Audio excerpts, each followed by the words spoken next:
എല്ലാ പ്രിയപ്പെട്ട വിദ്യാർത്ഥികൾക്കും ഒരിക്കൽ കൂടി ഓൺലൈൻ ക്ലാസ്സിലേക്ക് സ്വാഗതം. നമ്മൾ കഴിഞ്ഞ ക്ലാസ്സിൻ്റെ അവസാനത്തിൽ ഞാൻ നിങ്ങളോട് പറഞ്ഞിരുന്നു, ഇന്ന് നമ്മൾ ചർച്ച ചെയ്യാൻ പോകുന്ന വിഷയം റൈറ്റിംഗ് ഹെഡ്ലൈൻസ് ആണ്. എന്തുകൊണ്ടാണ് ഒരു പത്രത്തെ സംബന്ധിച്ചിടത്തോളം ഹെഡ്ലൈൻ ഇത്രമാത്രം ഇമ്പോർട്ടൻസ് വരുന്നത് എന്നുള്ളതിനെ കുറിച്ചിട്ടാണ് നമ്മൾ ഇന്ന് ചർച്ച ചെയ്യാനായിട്ട് പോകുന്നത്.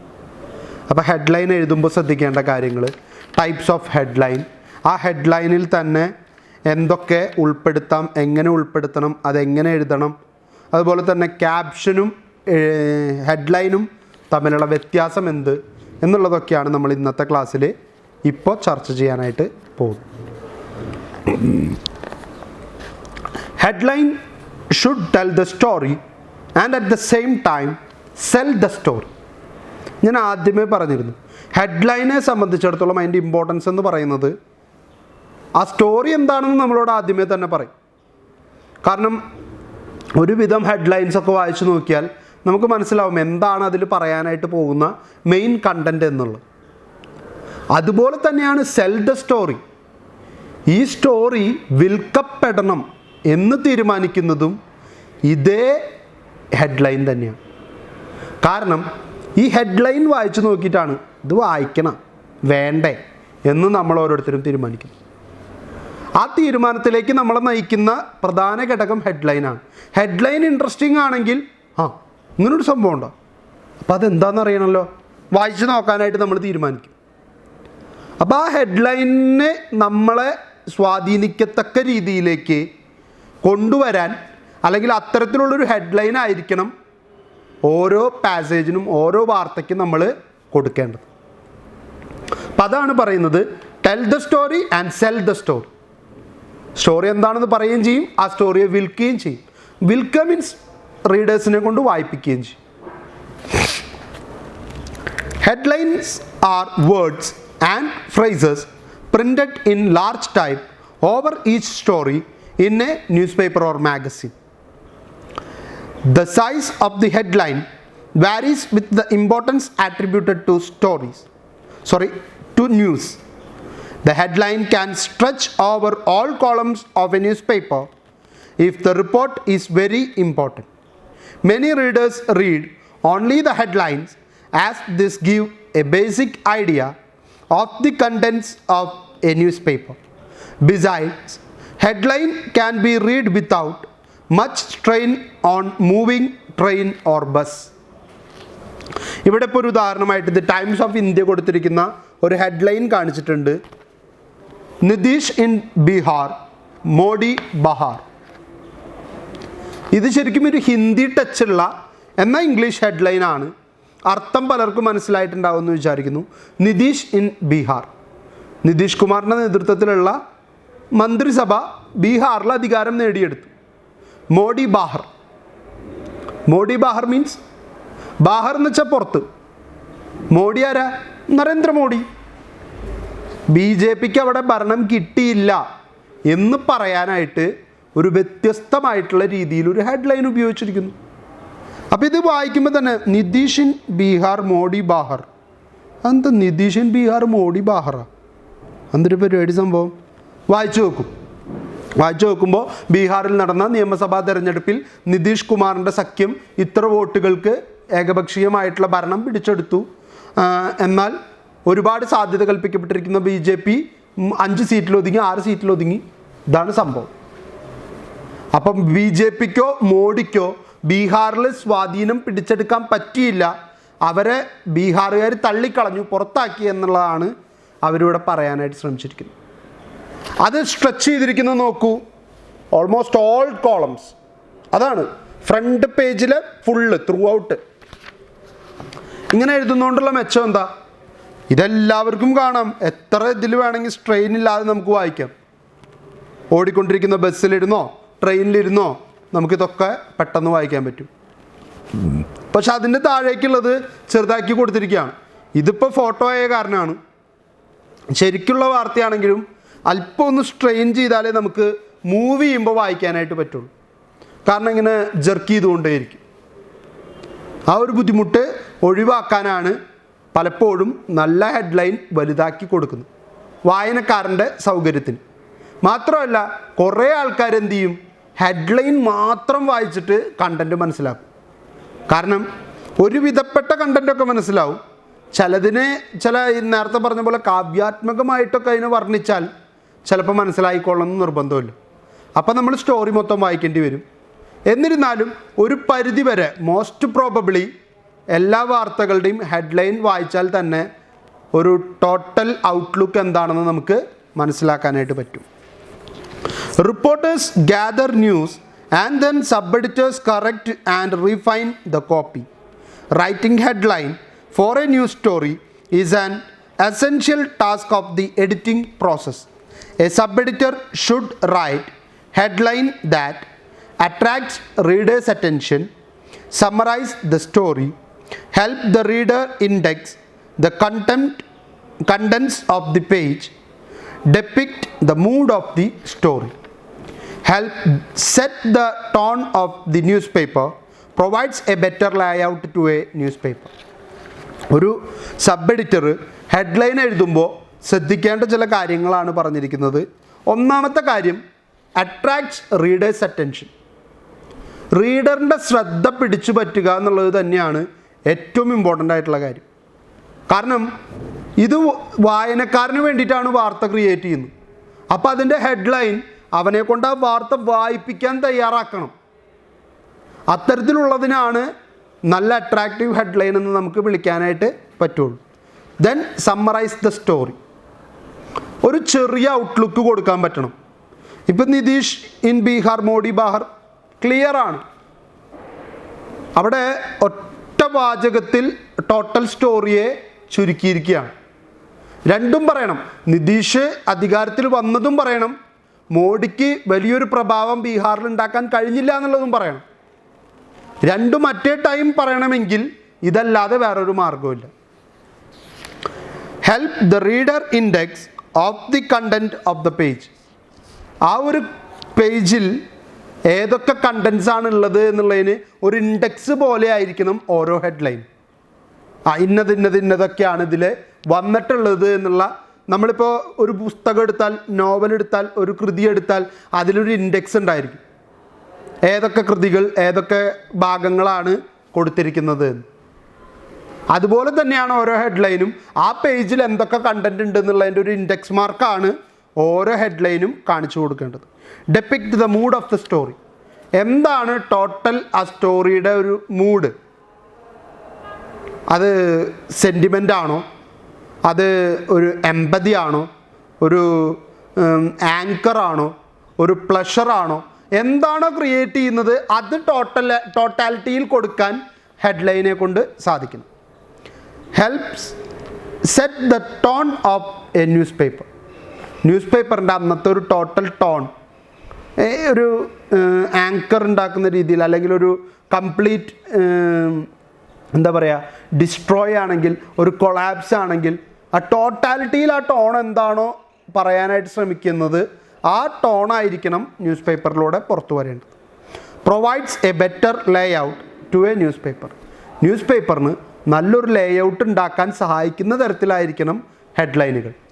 ഹെഡ്ലൈനിന് എന്താണ് ലേ ഔട്ടിൽ ഇത്ര വലിയ പ്രാധാന്യം എന്ന് ചോദിച്ചാൽ, ഓരോ ഹെഡ്ലൈനും വാരിയസ് ആയിട്ടുള്ള രീതികളിലായിരിക്കും. ചിലത് വലുതായിരിക്കും, ചിലത് ബാനർ ഹെഡ്ലൈൻ ആയിരിക്കും, ടോട്ടലായിട്ട് സ്ട്രെച്ച് ചെയ്ത് കിടക്കും, ചിലത് ഇവിടം മുതൽ ഇവിടം വരെ, ചിലത് ഇങ്ങനെ ഒരു ഷേപ്പിൽ മാത്രം ഈ ഒരു കോളം ഫോളോ ചെയ്ത് മാത്രം പോവും, ചിലപ്പോൾ 2 കോളം എടുത്തിട്ട് ഇങ്ങനെ ഒരു ഷേപ്പിൽ വരും. ഇതാണ് വ്യത്യാസം. ആ വ്യത്യാസം ടോട്ടൽ ലേ ഔട്ടിനെ ബാധിക്കും. കാരണം മറ്റു വാർത്തകൾ അതിനനുസരിച്ച് അഡ്ജസ്റ്റ് ചെയ്തിട്ട് വേണം ഒരു പേജ് സെറ്റ് ചെയ്യാനായിട്ട്. Good headlines attract readers attention to stories that otherwise may be ignored. The day's best story may have little or no impact if the headlines fail to sell it or attracts readers' attention. പ്രേക്ഷകൻ്റെ attention പിടിച്ചു പറ്റാവുന്ന രീതിയിലേക്കുള്ളതായിരിക്കണം എന്നുള്ളതാണ് പ്രഥമ ഉത്തരവാദിത്തം. And രണ്ടാമത്തെ കാര്യം, അന്നത്തെ best സ്റ്റോറിക്ക് ഏറ്റവും നല്ല ഇമ്പാക്റ്റ് ഉണ്ടാക്കാൻ കഴിഞ്ഞ ഹെഡ്ലൈൻ കൊടുത്താൽ മാത്രമേ സ്റ്റോറി സെല്ലായി പോവുള്ളൂ. സ്റ്റോറി സെയിൽ ചെയ്യുക എന്നുള്ളതാണല്ലോ മോസ്റ്റ് ഇമ്പോർട്ടൻറ്റ് തിങ്.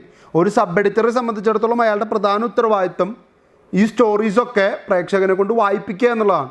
അപ്പോൾ അന്നത്തെ ഇമ്പോർട്ടൻറ്റ് സ്റ്റോറിക്ക് നല്ല ഹെഡ്ലൈൻ കൊടുത്താൽ മാത്രമേ അന്നത്തെ ടോട്ടൽ സ്റ്റോറീസ് സെയിലാവാനായിട്ട് അത് സഹായകരമായിരിക്കും. Writing headline involves have the skill of a good sub editor. The difficulty in writing a headline is to convey a few attractive words, the essence of the complicated set of facts.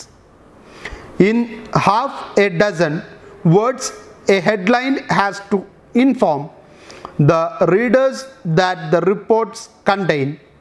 A good headline should be built around a strong verb. This will bring action and life to a headline. Active voice should be used as far as possible in headline writing. Headline റൈറ്റിങ്ങിനെ സംബന്ധിച്ചിടത്തോളം ഒരു sub എഡിറ്റർക്ക് വരുന്ന അദ്ദേഹത്തിൻ്റെ ജോലിയുടെ പകുതി എഫേർട്ടും അദ്ദേഹം ചെലവഴിക്കേണ്ടത് headline വേണ്ടിയിട്ടാണ്. കാരണം 2-3 കാര്യങ്ങളാണ് അതിനകത്തുള്ളത്. ഒന്നാമത്തെ കാര്യം, ഇത് അട്രാക്റ്റ് ചെയ്തിട്ടാണ്, ഇതിലൂടെ അട്രാക്റ്റ് ചെയ്യപ്പെട്ട റീഡേഴ്സാണ് ഈ സ്റ്റോറി വായിക്കുന്നത്. സ്റ്റോറികൾ വായിക്കപ്പെട്ടാൽ മാത്രമേ ന്യൂസ് പേപ്പർ സെയിലാവൂ. രണ്ടാമത്തെ കാര്യം, ചുരുങ്ങിയ വാക്കുകളിൽ 5-6 വാക്കുകൾ ഉപയോഗിച്ചുകൊണ്ട് ടോട്ടൽ സ്റ്റോറിയുടെ എസെൻസ് ക്രിയേറ്റ് ചെയ്യാൻ പറ്റണം. അത് ഭയങ്കര ശ്രമകരമായിട്ടുള്ള ജോലിയാണ്. ഒരു 14 പാരഗ്രാഫുള്ള ഒരു സ്റ്റോറിക്ക് ഹെഡ്ലൈൻ എഴുതുമ്പോൾ 6-7 വാക്കിൽ ഒതുക്കണം എന്ന് പറഞ്ഞാൽ എങ്ങനെയാണ് അതിൻ്റെ സ്റ്റോറീനെ അത്രയും ഇതിലേക്ക് കണ്ടൻസ് ചെയ്യുക? അത് ഭയങ്കര ബുദ്ധിമുട്ടുള്ള പണിയല്ലേ. ചെറുതാക്കണതിനൊക്കെ ഒരു പരിധിയില്ലേ. 14 പാരഗ്രാഫുള്ള സ്റ്റോറിയാണെന്ന് ആലോചിക്കണം. അതിനും ഹെഡ്ലൈൻ എഴുതി അത് അട്രാക്റ്റീവാക്കി മാറ്റി അതിനെ 5-6-7 വേർഡുകളിലേക്ക് ചുരുക്കാൻ പറ്റണം. ഇനി ഇതൊക്കെ പോട്ടെ, മാക്സിമം ആക്റ്റീവ് വോയിസ് ഉപയോഗിക്കാനും അതിൽ തന്നെ വെർബിനെ ആഡ് ചെയ്യാനും ശ്രമിച്ചാൽ മാത്രമേ അത് പ്രേക്ഷകന് ഒരു ഇൻട്രസ്റ്റിംഗ് ആയിട്ടുള്ളതായിട്ട് മാറ്റാൻ പറ്റുള്ളൂ. നടക്കാൻ പോകുന്നു എന്നുള്ള രീതിയിലേക്ക് വരണം. അപ്പോഴാണ് അതിന് ഒരു നമുക്ക് താല്പര്യം കൂടുതൽ ഇൻട്രസ്റ്റായിട്ട് തോന്നാനായിട്ട് സാധിക്കുകയുള്ളൂ. അപ്പോൾ ഇത്രയും കാര്യങ്ങൾ ശ്രദ്ധിച്ചാൽ മാത്രമേ നല്ലൊരു റിപ്പോർട്ട് ക്രിയേറ്റ് ചെയ്യാനായിട്ട് നമ്മളെ കൊണ്ട് സാധിക്കുകയുള്ളൂ എന്നുള്ളതാണ്. അല്ലെങ്കിൽ ഹെഡ്ലൈനിന് എത്രമേൽ ഇമ്പോർട്ടൻസ് ഉണ്ട് എന്നുള്ളതാണ് പ്രശ്നം. ഈ 3 കാര്യങ്ങൾ ശ്രദ്ധിക്കണം. സെയിൽ ചെയ്യാൻ അട്രാക്റ്റീവ് ആയിരിക്കണം. 2, ഇതിൻ്റെ ടോട്ടാലിറ്റിയുടെ സെൻസ് ചുരുങ്ങിയ വാക്കുകളിൽ ക്രിയേറ്റ് ചെയ്തെടുക്കാൻ നമുക്ക് പറ്റണം. 3, ആക്റ്റീവ് വോയിസിൽ വെർബ് ഉപയോഗിച്ചുകൊണ്ട് എഴുതാനായിട്ട് നമുക്ക് പറ്റണം. Headlines have been using the present tense to describe events that have already happened. The argument in support of this style is that it puts the reader in the middle of the action and gives the reader a feeling of participation. The other guidelines for writing effective headlines are, അത് അടിയിൽ വരുന്നുണ്ട്. അതിന് മുമ്പ് ഇവിടെ പറഞ്ഞിരിക്കുന്ന കാര്യം ശ്രദ്ധിക്കുക. കഴിഞ്ഞു പോയ കാര്യമാണ് പറയുന്നത്. കാരണം ഇന്നലെ നടന്ന കാര്യമാണല്ലോ ഇന്നത്തെ പേപ്പറിൽ വരിക. എന്നിട്ട് അവർ പറയുന്ന കാര്യം നോക്കൂ. യൂസ് പ്രസൻറ്റ് ടെൻസ്, വർത്തമാനം, പാസ്റ്റല്ല, സംഭവിച്ച കാര്യമാണ്. പക്ഷേ എഴുതുമ്പോൾ അതൊരു പ്രസൻറ്റ് ടെൻസിലേക്ക് എഴുതിക്കൊണ്ടുവരും. എന്തിനു വേണ്ടിയിട്ടാണ്? അപ്പോൾ വായിക്കുന്ന വായനക്കാരനെ സംബന്ധിച്ചിടത്തോളം അയാൾക്ക് തോന്നും ഞാനിപ്പോൾ ഇതിൽ പാർട്ടിസിപ്പേറ്റഡ് ആണല്ലോ. എങ്ങനെ പാർട്ടിസിപ്പേറ്റ് ചെയ്യിപ്പിക്കാം? കളി കഴിഞ്ഞു, കളി ഇന്ത്യ ജയിച്ചു, ഇന്ത്യ-ഓസ്ട്രേലിയ ക്രിക്കറ്റ് മാച്ചാണ്. അപ്പോൾ എഴുതുമ്പോൾ ഇന്ത്യ ആദ്യത്തെ പാരഗ്രാഫിൽ ഇന്ത്യ ജയിച്ചു, ആരാണ് മികച്ച സ്കോർ നേടിയത്, ഇന്ത്യ എത്ര എടുത്തു, ഓസ്ട്രേലിയ എത്ര എടുത്തു, ആർക്കൊക്കെ വിക്കറ്റ് കിട്ടി, ഇത്രയും പറയും. ഇത് കഴിഞ്ഞാൽ പറയും ടോസ് നേടിയ ഇന്ത്യ ബാറ്റിംഗ് തിരഞ്ഞെടുത്തിരുന്നു എന്നല്ല.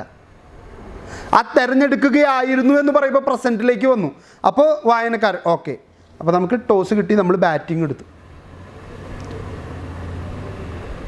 ശുഭ്മാൻ ഗില്ലും രോഹിത് ശർമ്മയും ഓപ്പൺ ചെയ്ത ഇന്നിങ്സ് വളരെ സുഗമമായി മുന്നോട്ട് പോയി. ആദ്യ 22 ഓവറിൽ ഇന്ത്യ 54 റൺസ് സ്കോർ ചെയ്തിരുന്നുമില്ല. പാസ്റ്റിലേക്കൊന്നും പോകണ്ട, പ്രസൻറ്റിൽ തന്നെ എല്ലാം പൊക്കോട്ടെ. ജാക്ലീഷ് എറിഞ്ഞ കോൾട്ടർനൈൽ എറിഞ്ഞ 6ാമത്തെ ഓവറിൽ ഇന്ത്യക്ക് ആദ്യ വിക്കറ്റ് നഷ്ടമായി. തുടർന്ന് ബാറ്റിങ്ങിനെത്തിയ ഇന്ത്യൻ ക്യാപ്റ്റൻ വിരാട് കോഹ്ലി, രോഹിത് ശർമ്മയും ഇന്ത്യയുടെ സ്കോർ ബോർഡ് പതിയെ ചലിപ്പിച്ചുകൊണ്ടിരുന്നു. 45 ഓവർ പിന്നിട്ടപ്പോൾ ഇന്ത്യ 123-1 എന്ന ശക്തമായ നിലയിൽ നിലകൊണ്ടു. ആദ്യ ദിവസത്തെ ഉച്ചഭക്ഷണത്തിന് മുൻപായി രോഹിത് ശർമ്മയുടെ വിക്കറ്റും ഇന്ത്യക്ക് നഷ്ടമായി. ജോഷ് ഹെയ്സൽവുഡാണ് വിക്കറ്റ് നേടിയത്. തുടർന്ന് ക്രീസിൽ ഒന്നിച്ച ഇന്ത്യൻ ക്രിക്കറ്റ് ടീമിൻ്റെ ടെസ്റ്റ് ടീം ക്യാപ്റ്റനും വൈസ് ക്യാപ്റ്റൻ അജിങ്ക്യ രഹാനെയും സ്കോർ ബോർഡ് പതിയെ ചലിപ്പിച്ചുകൊണ്ടിരുന്നു. ഇങ്ങനെ പറഞ്ഞു പോകുമ്പോൾ നമ്മളതിലൊരു ഭാഗമായിട്ട് നമ്മളിപ്പോൾ ലൈവായിട്ട് കളി കണ്ടുകൊണ്ടിരിക്കുന്ന പോലത്തെ ഒരു ഫീല് വായനക്കാരന് കിട്ടും. ഇതാണ് ഇവിടെ പറഞ്ഞിരിക്കുന്ന കാര്യം. കഴിഞ്ഞ കാര്യമാണെങ്കിലും അതിനെ പ്രസൻറ്റ് ടെൻസിലേക്ക് കൊണ്ടുവരാനായിട്ട് പറ്റണം എന്നുള്ളതാണ് ഏറ്റവും പ്രധാനപ്പെട്ട കാര്യം. ദെൻ ഇനി ശ്രദ്ധിക്കേണ്ട ചില കാര്യങ്ങൾ. Do not use article to save space. Space കൂടുതൽ ചിലവാവാതിരിക്കാൻ വേണ്ടി ആർട്ടിക്കിൾസ് ഉപേക്ഷിക്കുക. എ, ആൻ, ദി, അതുപോലെ തന്നെ ദിസ്, ദാറ്റ്, ഇത്തരം ആർട്ടിക്കിളുകൾ വേണ്ടാന്ന് വയ്ക്കുക വാചകത്തിൽ. Replace conjunction and with a comma. And ഇപ്പോൾ ഇന്ത്യൻ ക്രിക്കറ്റ് ടീമിൻ്റെ ക്യാപ്റ്റനായി വിരാട് കോഹ്ലിയെയും വൈസ് ക്യാപ്റ്റനായി രോഹിത് ശർമ്മയെയും തിരഞ്ഞെടുത്തു. ഇതൊരു വാർത്ത. അതിൻ്റെ ഉള്ളിൽ എഴുതിക്കൊണ്ടിരിക്കുമ്പോൾ പറയാണ്, മുൻ ഇന്ത്യൻ ക്യാപ്റ്റന്മാരായിരുന്ന സൗരവ് ഗാംഗുലിയും സച്ചിനും. അപ്പോൾ എഴുതുമ്പോൾ ഇംഗ്ലീഷിലാണെങ്കിൽ സൗരവ് ഗാംഗുലി ആൻഡ് സച്ചിൻ ടെണ്ടുൽക്കർ എന്ന് എഴുതും. ഇവിടെ എന്ത് ചെയ്യണം? മാക്സിമം അതൊരു കോമയിൽ അവസാനിപ്പിക്കണം. ആൻഡ് എന്നുള്ള 3 വാക്ക് നമുക്കവിടെ സ്പേസ് ലാഭിക്കാൻ പറ്റണം. ഇതാണ് ഹെഡ്ലൈനിൽ ശ്രദ്ധിക്കേണ്ടത്. ഇങ്ങനൊരു ആൻഡ് ഉപയോഗിച്ചിട്ട് വരേണ്ട 2 പേരെ കുറിച്ചിട്ടാണ് ഹെഡ്ലൈൻ എങ്കിൽ കോമ ഉപയോഗിച്ചുകൊണ്ട് അവരുടെ ഹെഡ്ലൈൻ എഴുതാനായിട്ട് നമുക്ക് പറ്റണം. Do not use auxiliary verb or be verbs be, have, do to save space. Space സംരക്ഷിക്കുന്നതിന് വേണ്ടി ബി വെർബുകളും ഓക്സിലറി വെർബുകളും ഉപയോഗിക്കാതിരിക്കുക. Use short words. For example, hike instead of increase and envoy instead of ambassador. Ambassador എന്ന വാക്കിന് പകരം envoy എന്ന് ഉപയോഗിച്ച് കഴിഞ്ഞാൽ സെയിമായി. ബ്രാൻഡ് എൻവോയ് അല്ലെങ്കിൽ ഓരോ രാജ്യങ്ങൾക്കും അംബാസഡർമാരുണ്ടായിരിക്കും. Pakistan envoy, Pakistan ambassador. Ambassador ഇത്തിരി കൂടി ലെങ്തി ആയിട്ടുള്ള വാക്കാണ്. അതുപോലെ തന്നെ ഹൈക്ക് ഉപയോഗിച്ചാൽ മതി. Hike in petroleum price, increase in petroleum price എന്നേക്കാൻ ഒരു 2-3 ബിറ്റ് സ്പേസ് നമുക്ക് ലാഭിക്കാൻ പറ്റും. Use a colon mark for attributing a statement. Example, guilty will be punished A K. Antony. ഒരാൾ പറഞ്ഞ കാര്യം പറയാനാണെങ്കിൽ സെഡ് ബൈ, ടോൾഡ് ബൈ എന്നൊന്നും പറഞ്ഞിട്ട് വലിച്ചു നീട്ടണ്ട. ഒരു കോളം മാർക്ക് കൊടുത്താൽ മതി. 2 കുത്ത്. വാചകം എന്താണെന്ന് പറയാ, 2 കുത്തിട്ടിട്ട് ആളുടെ പേര് എഴുതുക. മനസ്സിലായി, അയാൾ പറഞ്ഞ കാര്യമാണ്. തെറ്റ് ചെയ്തവർ ശിക്ഷിക്കപ്പെടും, എ.കെ. ആൻ്റണി പറഞ്ഞു. അപ്പോൾ സ്പേസ് ലാഭിക്കാനുള്ള ഓരോ മാർഗങ്ങളാണ്. Apply a semicolon mark to separate 2 different ideas. Example, government orders JPC probe, BJP demands judicial enquiry. അപ്പോൾ ഇവിടെ ഗവൺമെൻറ് പറയാണ് JPC അന്വേഷണം മതി, ജോയിൻറ്റ് പാർലമെൻ്ററി കമ്മീഷൻ അന്വേഷിച്ചാൽ മതി ഒരു പ്രശ്നത്തിന് പരിഹാരം കണ്ടെത്താൻ. പക്ഷേ പ്രതിപക്ഷമായിരുന്ന BJP പറയാണ് ജുഡീഷ്യൽ എൻക്വയറി വേണം. പാർലമെൻറ്റിലുള്ളവർ അങ്ങനെ അന്വേഷിച്ചിട്ട് ക്ലീൻ ഷീറ്റ് കൊടുക്കണ്ട. അന്വേഷിക്കുകയാണെങ്കിൽ ക്രൈം ബ്രാഞ്ചോ CBIയോ അല്ലെങ്കിൽ NIAയോ അങ്ങനെയുള്ള സംഘടനകൾ അന്വേഷിച്ചാൽ മതി.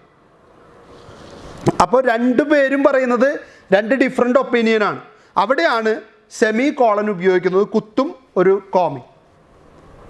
ആദ്യത്തെ ആൾ പറഞ്ഞ ഒപ്പീനിയൻ്റെ ഡിഫറെൻ്റ് ആയിട്ടുള്ള ഒപ്പീനിയൻ അടുത്ത ആൾ പറയുമ്പോൾ അതിൻ്റെ ഇടയിൽ ഒരു സെമി കോളൻ ഇട്ട് കൊടുത്താൽ മതി, സ്പേസ് ലാഭിക്കാം. A headline that stretches across all columns of a newspaper is called a banner, streamer or ribbon headline. 3 പേരിൽ അറിയപ്പെടും ടോട്ടാലിറ്റിയിൽ. അതായത് നേരത്തെ കണ്ട പോലെ the Times of India, Nitish Bihar, Modi Bahar എന്നുള്ള ഫുൾ സ്ട്രെച്ച് ആയിട്ടുള്ള ഈ ഹെഡ്ലൈൻ, ഇതിനെ വിളിക്കുന്ന പേരാണ് banner, ribbon or otherwise it is called as streamer headline. Reputed newspaper will not display such headlines on every day. They will display such headlines only on deserving occasions. പ്രധാനപ്പെട്ട പത്രങ്ങൾ, ഹിന്ദു, മനോരമ പോലെയുള്ളവർ ഇത്തരം headline എല്ലാ ദിവസവും കൊടുക്കില്ല. എന്തുകൊണ്ടത്? അപ്പോൾ അവർക്ക് അതിൻ്റെ ഒരു പ്രത്യേകത നശിക്കും. അതേസമയം മെട്രോ, ഫ്ലാഷ് അങ്ങനെയുള്ള ചില യെല്ലോ ജേർണലിസം അല്ലെങ്കിൽ ടാബ്ലോയിഡുകൾ എന്ന് വിളിക്കുന്ന, മഞ്ഞപ്പത്രം എന്ന് വിളിക്കുന്ന ചില ആൾക്കാരുണ്ടായിരിക്കും. ഈവനിങ് ഒക്കെ ഇറങ്ങണ എന്നാൽ അധികം പ്രാധാന്യമില്ലാത്ത വാർത്തകൾ വരുന്ന ചെറിയ പത്രം, അവരൊക്കെ എല്ലാ ദിവസവും ഇങ്ങനത്തെ ബാനർ ഹെഡ്ലൈൻ കൊടുക്കും. തൃശ്ശൂരിൽ ലഹരി മരുന്ന് വേട്ട, പെൺവാണിഭ സംഘത്തിലെ 3 പേർ പിടിയിൽ. അവരുടെ വലിയ വലിയ വാർത്തകളാണ്, വലിയ ബാനർ ഹെഡ്ലൈനൊക്കെ കൊടുക്കും. അങ്ങനെയെങ്കിലും ഇതൊന്ന് വിറ്റ് പോട്ടെ എന്ന് വിചാരിച്ചിട്ടാണ്. കാരണം 1.5 രൂപ, 2 രൂപ, 3 രൂപയൊക്കെയാണ് അതിന് വില ഉണ്ടാവുള്ളൂ. അതന്നെ മേടിച്ച് വായിക്കാൻ ആൾക്കാർക്ക് താല്പര്യം ഉണ്ടാവില്ല. കാരണം കൂടുതലും പരസ്യങ്ങളായിരിക്കും, വലിയ ഇമ്പോർട്ടൻസ് ഉള്ള വാർത്തകളൊന്നും ഉണ്ടായിരിക്കില്ല. അപ്പോൾ അവർക്കാണ് ഇത്തരം ബാനർ ഹെഡ്ലൈൻ കൂടുതൽ ഉപയോഗിക്കുക. മികച്ച പത്രങ്ങളൊക്കെ വല്ലപ്പോഴും മാത്രമേ കൊടുക്കുകയുള്ളൂ. Headline that appears above the nameplate of newspaper is called a skyline headline. അതായത് ദി ടൈംസ് ഓഫ് ഇന്ത്യ എന്ന് എഴുതിയിരിക്കുന്നതിൻ്റെ മുകളിലാണ് ഈ ഹെഡ്ലൈൻ വന്നിരിക്കുന്നതെങ്കിൽ അതിനെ വിളിക്കുന്ന പേരാണ് സ്കൈലൈൻ. കാരണം ഇതിൻ്റെയും ടോപ്പിലേക്ക് സാധാരണ വാർത്തകൾ പോകാറില്ല. നെയിം പ്ലേറ്റാണ് ഏറ്റവും ഇമ്പോർട്ടൻ്റ് ആയിട്ടുള്ളത്. അതിൻ്റെ മുകളിൽ അപൂർവങ്ങളിൽ അപൂർവമായിട്ട് മാത്രമേ വരാറുള്ളൂ. അതിന് വിളിക്കുന്ന പേരാണ് skyline headlines. This type of headline appears on very rare occasion. വളരെ വളരെ റയറായിട്ടുള്ള ഒക്കേഷനിൽ മാത്രമേ ഇത്തരം ഹെഡ്ലൈൻസ് പത്രങ്ങളിൽ വരാറുള്ളൂ. ഇനി നമ്മൾ കാണാൻ പോകുന്നത് ടൈപ്സ് ഓഫ് ഹെഡ്ലൈൻസ് ആണ്. എത്ര ടൈപ്പ് ഹെഡ്ലൈൻസ് ഉണ്ട് എന്നാണ് നമ്മൾ നോക്കാൻ പോകുന്നത്. 2 എണ്ണം നമ്മളിപ്പോൾ കണ്ടു കഴിഞ്ഞു. ഒന്ന് banner, streamer or ribbon headline, എങ്ങനെ വേണമെങ്കിലും വിളിക്കാം. രണ്ടാമത്തേത് സ്കൈലൈൻ. ഇനിയുള്ളത് ഹാങ്ങിങ് ഇൻറ്റൻഷനും ഇൻവേർട്ടഡ് പിരമിഡും, ഫ്ലഷ് ലെഫ്റ്റ് ഹെഡ്ലൈനും ഉണ്ട്, ഫ്ലഷ് റൈറ്റ് ഹെഡ്ലൈനും ഉണ്ട്. ഇനി ഏതൊക്കെയാണ് അല്ലെങ്കിൽ എന്തൊക്കെയാണ് അതിൻ്റെ പ്രത്യേകതകളെന്ന് നമുക്ക് നോക്കാം. Types of headlines. Styles of headline like fashion change constantly even though their function remains the same. Early newspapers' first news display lines were short and slender. It was nothing more than a topical label like latest from Europe, latest from Warfront, place news, etc. Then there were multi-deck headline in the most newspapers. The more the deck, the more important is story. For example, assassination of Abraham Lincoln was an 8-deck headline in New York Times. സാധാരണഗതിയിൽ ഒരു വാർത്തയ്ക്ക് ഹെഡ്ലൈൻസിന് importance കിട്ടണമെങ്കിൽ നമ്മൾ സാധാരണ ചെയ്യാറ് അതിൻ്റെ deck വലുതാക്കും. ഡെക്കെന്ന് വെച്ച് കഴിഞ്ഞാൽ നമ്മളിപ്പോൾ ഒരു ലൈൻ കൊണ്ട് എഴുതി പോകുന്ന അക്ഷരങ്ങളുണ്ടായിരിക്കും. അത് ഇത്തിരി കൂടി ഒന്ന് കടുപ്പിച്ച് നമ്മൾ ബോൾഡാക്കി എഴുതാമെന്ന് പറയില്ലേ, അതിൻ്റെ തന്നെ ബോൾഡിങ്ങിൻ്റെ എക്സ്റ്റൻഷനുകളെയാണ് ഡെക്കുകൾ എന്ന് വിളിക്കുന്നു. ഇവിടെ ഇവർ തന്നെ പറഞ്ഞിരിക്കുന്നു 8 ഡെക്ക് ഫോമിലാണ് അബ്രഹാം ലിങ്കൻ കൊല്ലപ്പെട്ട കാര്യം ന്യൂയോർക്ക് ടൈംസ് റിപ്പോർട്ട് ചെയ്തു. കാരണം അത്രയും ഇമ്പോർട്ടൻസ് ഉള്ള, അത്രയും വലിയ ഒരു മാസീവ് ന്യൂസാണത്. അപ്പോൾ അതിൻ്റെ ഇമ്പോർട്ടൻസ് അവിടെ ഒട്ടും ചോർന്നു പോകാനായിട്ട് പാടില്ല. അതുകൊണ്ട് തന്നെയാണ് മൾട്ടി ഡെക്കിൽ അത് കൊടുക്കുന്നത്. ഡെക്ക് എന്ന് വെച്ച് കഴിഞ്ഞാൽ നമ്മൾ ഈ എഴുതുന്നതിൻ്റെ ഇപ്പോൾ അതെ ഇവിടെ ഒരു വാർത്ത കൊടുത്തിരിക്കുന്നു, ഒരു ഹെഡ്ലൈൻ കൊടുത്തിരിക്കുന്നു. ഈ ഹെഡ്ലൈൻ ഐ തിങ്ക് 2 ഡെക്കാണ്, സിംഗിൾ ഡെക്കല്ല 2 ഡെക്കാണ്.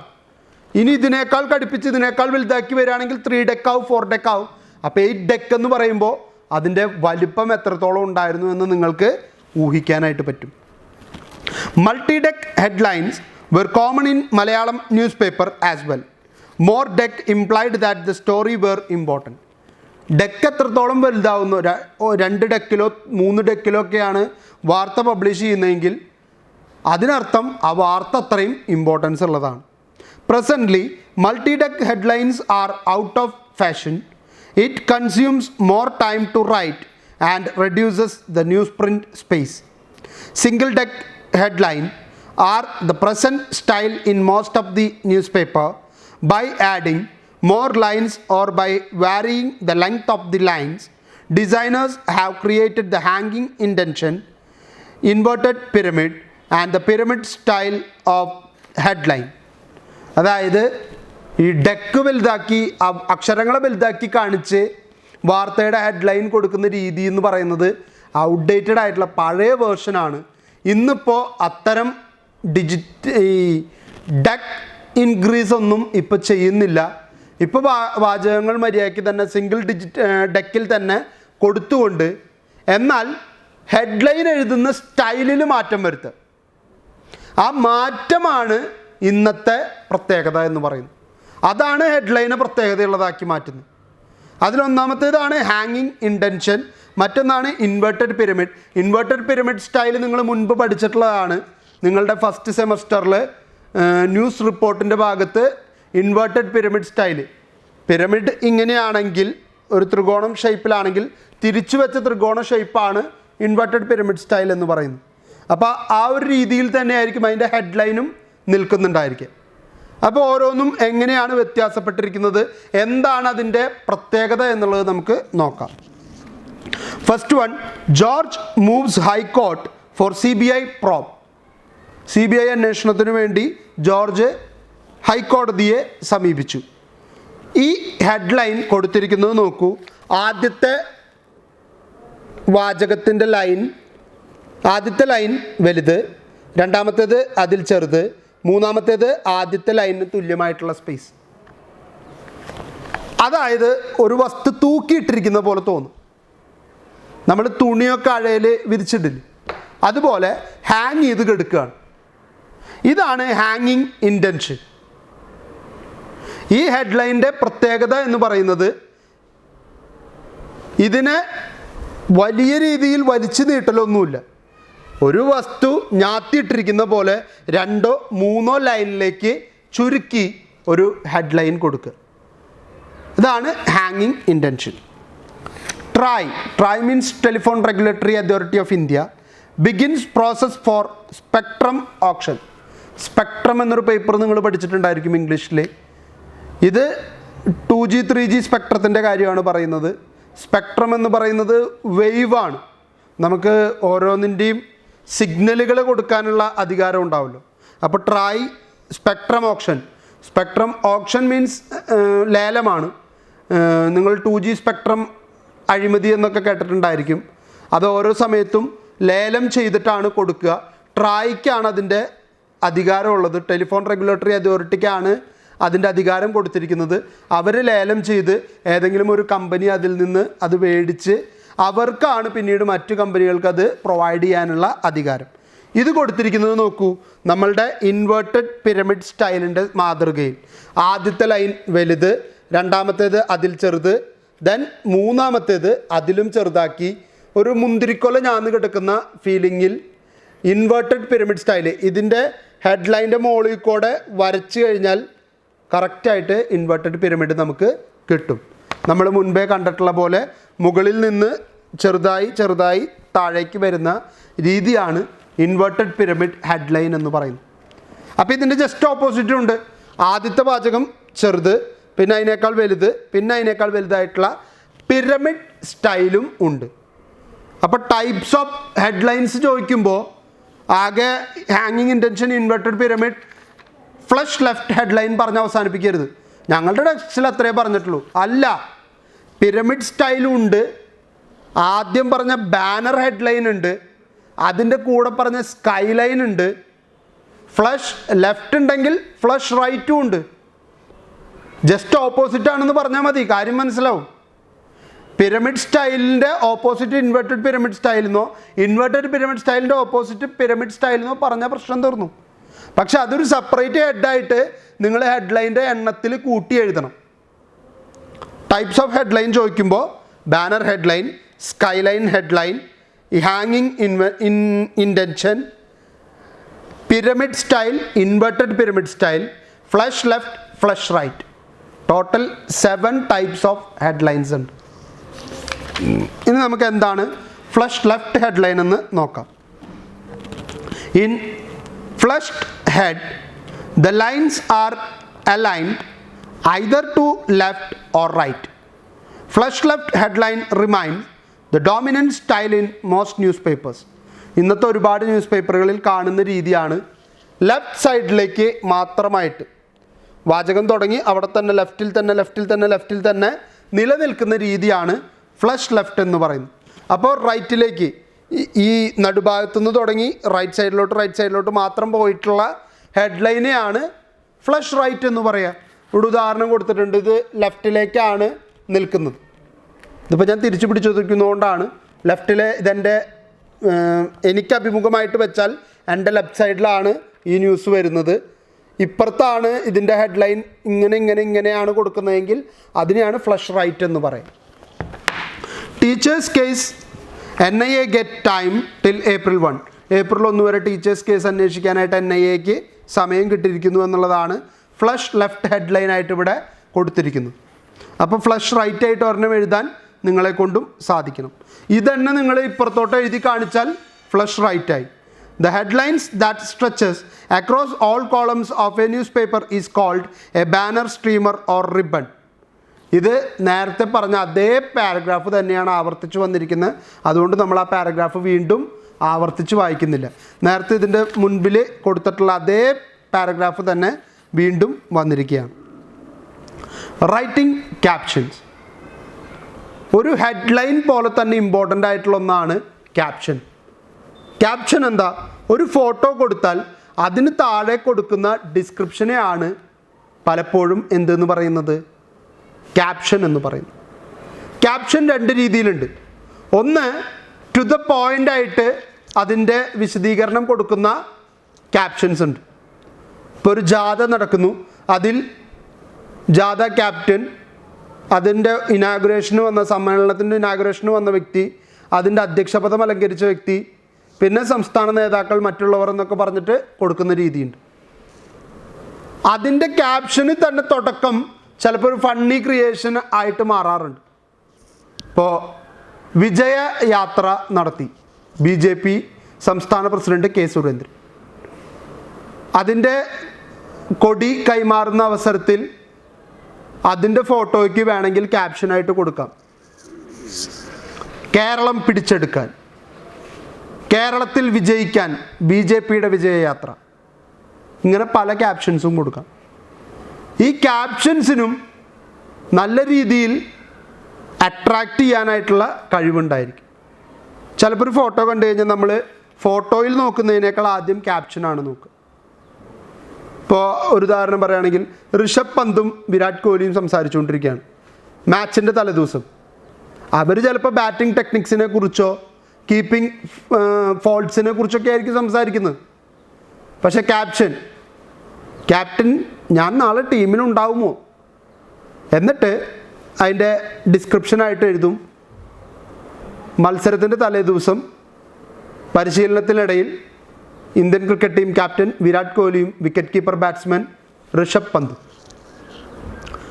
പന്തും സൗഹൃദം പങ്കുവച്ചപ്പോൾ അല്ലെങ്കിൽ സംസാരിക്കുന്നതിനിടയിൽ പരിശീലനത്തിനിടയിൽ കഴിഞ്ഞു. ക്യാപ്റ്റൻ ഞാൻ നാളെ ടീമിനുണ്ടാവുമോ? അതൊരു ഫണ്ണി ക്രിയേഷനാണ്. ഫോം ഔട്ടായ ഒരു പ്ലെയർ ടീമിനുണ്ടാവുമോ എന്നുള്ളത് തമാശയായിട്ട് അതാണ് ചോദിക്കുന്നതെന്ന് പ്രേക്ഷകനോടൊരു തമാശ രൂപേണ പറയുകയാണ്. അങ്ങനത്തെ കുറേ ക്യാപ്ഷൻസ്. ചിലപ്പോഴൊക്കെ ക്യാപ്ഷൻ കൊടുക്കുമെന്ന് പറഞ്ഞിട്ട് മത്സരങ്ങളൊക്കെ നിങ്ങൾ കണ്ടിട്ടുണ്ടായിരിക്കും. അപ്പം ക്യാപ്ഷൻ വളരെ ഇമ്പോർട്ടൻ്റ് ആണ്. അതിനും ഒരുപാട് കാര്യങ്ങൾ പ്രേക്ഷകനോട് പറയാനുണ്ടായിരിക്കും. A caption is more of a label telling readers that the photograph or graphics shows. Photo captions also have a different purpose from headline. Instead of summarizing content the way a headline does, a caption helps the reader appreciate what's inside the visual frame. Summarise ചെയ്യുന്നത് പോലെ തന്നെ, headline ചെയ്യുന്ന പോലെ തന്നെ സ്റ്റോറിയെ summarise ചെയ്യാനാണ് ക്യാപ്ഷനും ചെയ്യുന്നത്. പിക്ചറിനെ summarise ചെയ്യാണ്. പക്ഷെ അതോടൊപ്പം തന്നെ ആ പിക്ചറിൽ കാണുന്ന വിഷ്വൽ ഫ്രെയിമിനെ അപ്രിഷിയേറ്റ് ചെയ്യാനുള്ളൊരു അവസരം കൂടിയായിട്ട് ഇതിനെ കണക്കാക്കാറുണ്ട്. The photograph and caption together form a small story that the reader can understand without having to read the next story that accompanies it. ഒരു സ്റ്റോറിയെ സംബന്ധിച്ചിടത്തോളം അതിൻ്റെ ടോട്ടാലിറ്റിയിൽ അതിനെ അണ്ടർസ്റ്റാൻഡ് ചെയ്യാനുള്ള ഒരവസരമാണ് ക്യാപ്ഷൻ നമുക്ക് ഒരുക്കി തരുന്നു. How to write good captions, എങ്ങനെ നമുക്കൊരു നല്ല ക്യാപ്ഷൻ ക്രിയേറ്റ് ചെയ്യാം, അതിനു വേണ്ട 4 കാര്യങ്ങളാണ് ഇവിടെ പറയുന്നത്. Good caption should be clearly identify the main people in A photograph. ഇപ്പോൾ ഞാൻ നേരത്തെ പറഞ്ഞ പോലെ വിജയയാത്രയുടെ ഫോട്ടോയാണെങ്കിൽ സ്റ്റേജിൽ കെ സുരേന്ദ്രൻ ഉണ്ടായിരിക്കും, കുമ്മനം രാജശേഖരൻ ഉണ്ടായിരിക്കും, പി.കെ. കൃഷ്ണദാസ് ഉണ്ടായിരിക്കും, ചിലപ്പോൾ ശോഭാ സുരേന്ദ്രൻ ഉണ്ടായിരിക്കും, അതുമല്ലെങ്കിൽ വി മുരളീധരൻ ഉണ്ടായിരിക്കും, വി രാജേഷ് ഉണ്ടായിരിക്കും. അപ്പോൾ ഇവരൊക്കെ നിൽക്കുന്ന ഫോട്ടോ കൊടുത്തു കഴിഞ്ഞാൽ ആ ക്യാപ്ഷനിൽ വിജയയാത്രയ്ക്ക് തുടക്കം കുറിച്ചുകൊണ്ട് കാസർഗോഡ് നടന്ന സമ്മേളന വേദിയിൽ സംസ്ഥാന പ്രസിഡന്റ് കെ സുരേന്ദ്രൻ, മുൻ പ്രസിഡന്റ് കുമ്മനം രാജശേഖരൻ, ഇങ്ങനെയുള്ളവർ നിരന്നു നിൽക്കുന്നു എന്ന് പറഞ്ഞിട്ട് ഓരോ പേഴ്സണാലിറ്റീനെയും പറയാനായിട്ട് നമുക്ക് പറ്റണം. അങ്ങനെ പറഞ്ഞാലാണ് അത് ആ ഫോട്ടോയ്ക്ക് അനുയോജ്യമായിട്ടുള്ളൊരു ക്യാപ്ഷനായിട്ട് കണക്കാക്കാൻ പറ്റുള്ളൂ. Second one, if several people are featured it's often helpful to let the reader know the central character is the one wearing a cap or standing on the right. ഒരുപാട് പേരുണ്ടെങ്കിൽ ആളുകളെ മനസ്സിലാക്കുന്നതിന് വേണ്ടിയിട്ട് നമുക്ക് 2 രീതി ഉപയോഗിക്കാം. ഒന്നുകിൽ സെൻട്രൽ ക്യാരക്ടർ ആരാണോ, ഇപ്പോൾ കെ സുരേന്ദ്രൻ സംസ്ഥാന പ്രസിഡൻ്റാണ് സെൻട്രൽ ക്യാരക്ടറെങ്കിൽ അപ്പോൾ അയാൾക്ക് കൊടി കൈമാറുന്നതാണ് പിക്ചറെങ്കിൽ ധൈര്യമായിട്ട് പറയാം കൊടി കയ്യിൽ പിടിച്ച് നിൽക്കുന്ന വ്യക്തിയാണ് സംസ്ഥാന പ്രസിഡന്റ് കെ സുരേന്ദ്രൻ. അദ്ദേഹത്തിൻ്റെ ഇപ്പുറത്ത് നിന്ന് ചിരിക്കുന്നത് സംസ്ഥാന മുൻ പ്രസിഡന്റ് BJPയുടെ പ്രസിഡന്റ് കുമ്മനം രാജശേഖരനോ അല്ലെങ്കിൽ മറ്റാരോ ആണോ അവരാരെങ്കിലും. ഇത് കാണിക്കുന്നത് അയാൾ ഐഡൻറ്റിഫൈ ചെയ്യാനുള്ള ഒരു എളുപ്പമാർഗമാണ്. അയാൾക്കുള്ള എന്തെങ്കിലും ഒരു സ്പെഷ്യാലിറ്റി പറയും. സെൻട്രൽ ക്യാരക്ടറിന് അയാൾ തൊപ്പി വെച്ചിട്ടുണ്ടെങ്കിൽ ആ തൊപ്പിയുടെ കാര്യം പറയും. അല്ലെങ്കിൽ അയാൾക്ക് എന്തെങ്കിലും വേറെ പ്രത്യേകതയുള്ള, അല്ലെങ്കിൽ അയാൾ മാത്രം സൺഗ്ലാസ് വെച്ചിട്ടുണ്ടെങ്കിൽ അത് പറയും.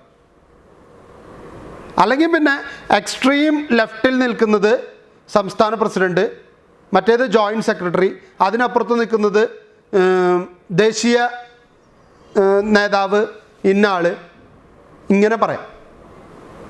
അപ്പോൾ ഏതെങ്കിലും ഒരു പ്രത്യേകത എടുത്ത് കാണിച്ചിട്ട് വേണം നമ്മളത് പറയാനായിട്ട്. Caption should not repeat the exact wording of the headline or lift a sentence directly from the story. Caption ഒരിക്കലും നമ്മളുടെ പാസേജിൽ നിന്ന്, റിപ്പോർട്ടിൽ നിന്നൊരു വാചകം അങ്ങനെ തന്നെ എടുക്കുകയോ അതല്ലെങ്കിൽ ഹെഡ്ലൈൻ എന്താണോ അത് തന്നെ ക്യാപ്ഷനായിട്ട് കൊടുക്കുകയോ ചെയ്യാൻ പാടില്ല. കാരണം ഹെഡ്ലൈന് പറയാനുള്ള രീതിയും ക്യാപ്ഷന് കൊടുക്കാനുള്ള രീതിയും രണ്ടും ഡിഫറെൻ്റാണ്. ആ ഡിഫറൻസ് ഫീൽ ചെയ്യണം. അതിന് റിപ്പോർട്ടിൽ നിന്നൊരു കഷ്ണം അടർത്തിയെടുക്കാനോ അല്ലെങ്കിൽ ആ ഹെഡ്ലൈൻ അങ്ങനെ തന്നെ കൊണ്ടുവച്ച് ക്യാപ്ഷനാക്കിയാൽ അതൊരിക്കലും ക്യാപ്ഷനായിട്ട് മാറില്ല.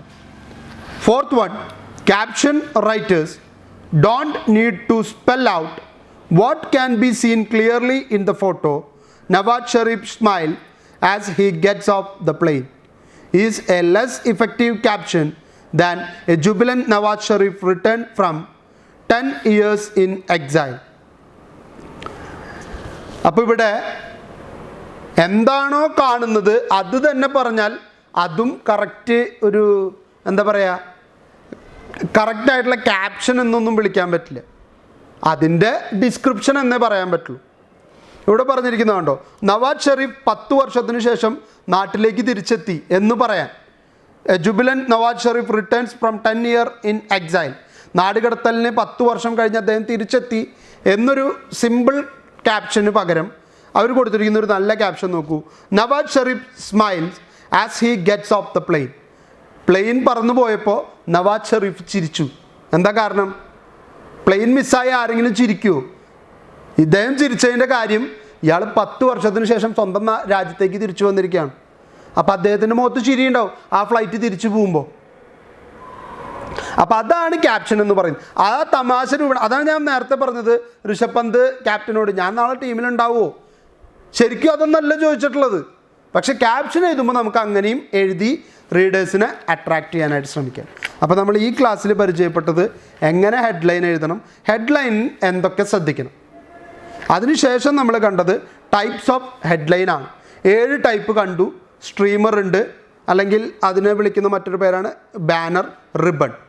രണ്ടാമത്തേത് സ്കൈലൈൻ, മൂന്നാമത്തേത് ഹാങ്ങിങ് ഇൻറ്റൻഷൻ, നാലാമത്തേത് പിരമിഡ് സ്റ്റൈലും, അഞ്ചാമത്തേത് ഇൻവെർട്ടഡ് പിരമിഡ് സ്റ്റൈലും. 6 ഫ്ലഷ് ലെഫ്റ്റ് ഹെഡ്ലൈനും ഫ്ലഷ് റൈറ്റ് ഹെഡ്ലൈൻ 7ാമത്തെയും. അതിനുശേഷം നമ്മൾ കണ്ടു ക്യാപ്ഷൻ. ക്യാപ്ഷൻസിൽ ശ്രദ്ധിക്കേണ്ട കാര്യം, ആ ഫ്രെയിമിലുള്ളവരൊക്കെ പറയാൻ പറ്റണം, ആ ഉള്ളവരിൽ സെൻട്രൽ ക്യാരക്ടറിനെ എടുത്തു കാണിക്കാൻ പറ്റണം. മൂന്നാമത്തേത് ഡയറക്റ്റ് വേർഡ്സ് ഹെഡ്ലൈനിൽ നിന്നോ പാസേജിൽ നിന്നോ എടുക്കരുത്. നാലാമത്തേത് ഡയറക്റ്റ് എന്താണോ ഫ്രെയിമിൽ കാണുന്നത് അത് തന്നെ ഡിസ്ക്രൈബ് ചെയ്യാനായിട്ട് ശ്രമിക്കരുത്. അല്പം ഒന്ന് വ്യത്യാസപ്പെടുത്തി അതിനൊന്ന് പ്രേക്ഷകനും കൂടി ഇൻട്രസ്റ്റിംഗ് ആവുന്ന രീതിയിലേക്ക് അതിനൊന്ന് മാറ്റിയെടുക്കാനുള്ളൊരു ശ്രമമെങ്കിലും നടത്തിയാൽ മാത്രമേ അതൊരു നല്ല ക്യാപ്ഷനായിട്ട് മാറുകയുള്ളൂ. അപ്പോൾ ഇത്രയും കാര്യങ്ങളാണ് നമുക്ക് ഇന്നത്തെ ഈ ക്ലാസ്സിൽ പഠിക്കാനുള്ളത്. നന്നായിട്ട് പഠിക്കുക, മനസ്സിലാക്കുക. ഇനി നമ്മൾ ചർച്ച ചെയ്യാൻ പോകുന്നത് റൈറ്റിംഗ് എഡിറ്റോറിയലാണ്. എഡിറ്റോറിയൽ ഒരു പത്രത്തെ സംബന്ധിച്ചിടത്തോളം വളരെ ഇമ്പോർട്ടൻ്റ് ആണ്. ആ പത്രത്തിൻ്റെ മുഖമാണ്. ആ പത്രത്തിന് അന്നത്തെ ഏതെങ്കിലും ഒരു പർട്ടിക്കുലർ വിഷയത്തെക്കുറിച്ച് പറയാനുള്ള കാര്യമാണ് എഡിറ്റോറിയലിലൂടെ പുറത്തു വരുന്നത്. പിന്നെയുള്ളത് ന്യൂസ് പേപ്പർ ലേഔട്ടാണ്. എങ്ങനെയാണ് ഒരു പേപ്പറിൻ്റെ ലേഔട്ട് ശ്രദ്ധിക്കേണ്ടത്, അതിൽ പ്രത്യേകമായിട്ട് സൂക്ഷിക്കേണ്ട കാര്യങ്ങൾ ഏതൊക്കെ, പിന്നെ എങ്ങനെയാണ് പേജിനേഷൻ നടത്തേണ്ടത്.